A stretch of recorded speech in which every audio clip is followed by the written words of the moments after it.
Perguruan Pencaksilat Kertawisesa Wilayah Bali menggelar Musda Kamis 18 Juli 2024 di Denpasar. Musda dibuka langsung oleh Dewan Penasihat Utama PPS Kertawisesa Wayan Koster. Musda ini diharapkan mampu menghasilkan pengurus yang terbaik dan bisa diterima semua pihak untuk menciptakan atlet-atlet yang berprestasi.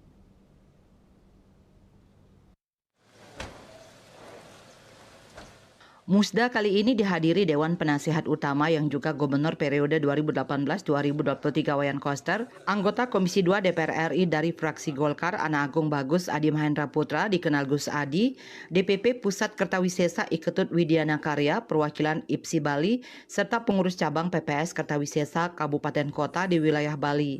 Ketua Panitia Musda menyampaikan Musda ini sangat penting dilaksanakan untuk mengevaluasi kinerja dan capaian perguruan Kertawisesa periode sebelumnya. Musda akan merumuskan program kerja periode selanjutnya serta memilih dan menetapkan pengurus baru perguruan Kertawisesa. Ketua DPP PPS Kertawisesa Iketut Widyana Karya mengatakan apa yang telah dipesankan oleh Suarira PPS Kertawisesa almarhum Imade Rego Gunung bahwa PPS Kertawisesa adalah organisasi sosial namun lebih mengutamakan persaudaraan, kebersamaan, dan sportivitas.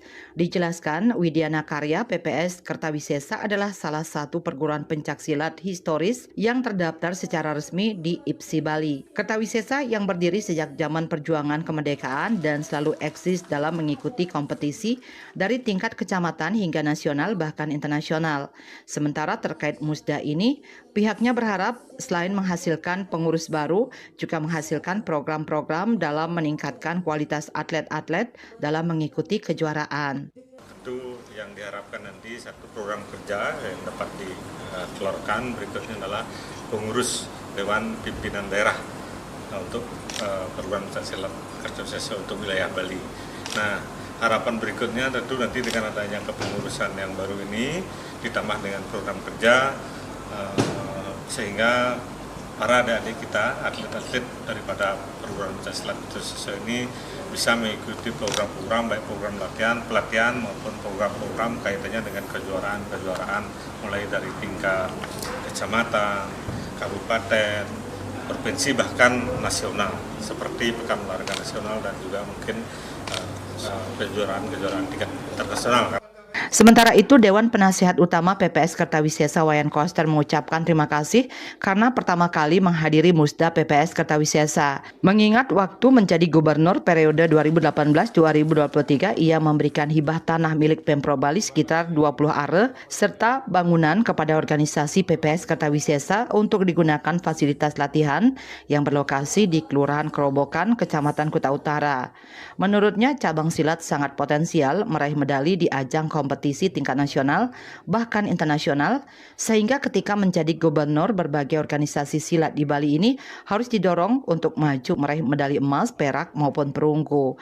Untuk itu pria asal desa Sembiran Tejakula Buleleng ini akan terus mendorong memfasilitasi tumbuh dan berkembangnya PPS Kertawisesa supaya mampu menghasilkan atlet-atlet silat semakin berkualitas dan berdaya saing. Waktu menjabat gubernur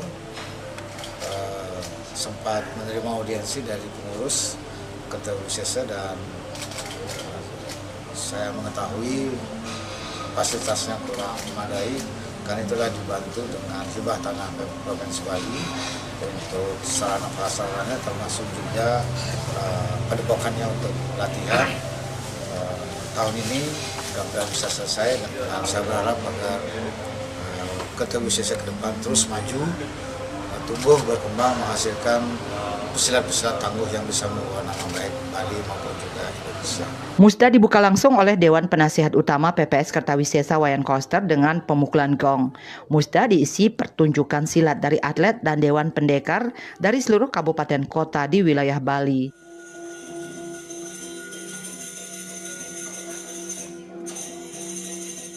Salam Pencaksilat! Jaya! Kertawisesa! Jaya! Indrawan Bali TV.